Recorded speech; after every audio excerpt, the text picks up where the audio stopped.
كل سنه وانت طيبه يا حبيبه قلبي. حبيبتي ربنا يكرمك يا رب، وربنا يخليك لعيالك كده واولادك ويدومك نعمه في حياتهم.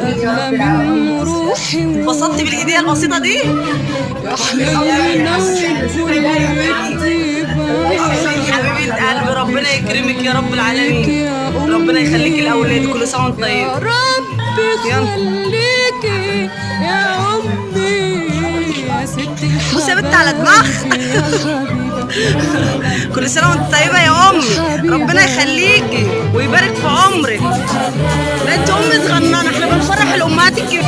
يلا يلا رمضان كريم، احنا في رمضان وعيد الام، وكل سنه وانت طيبين ما شاء الله يعني.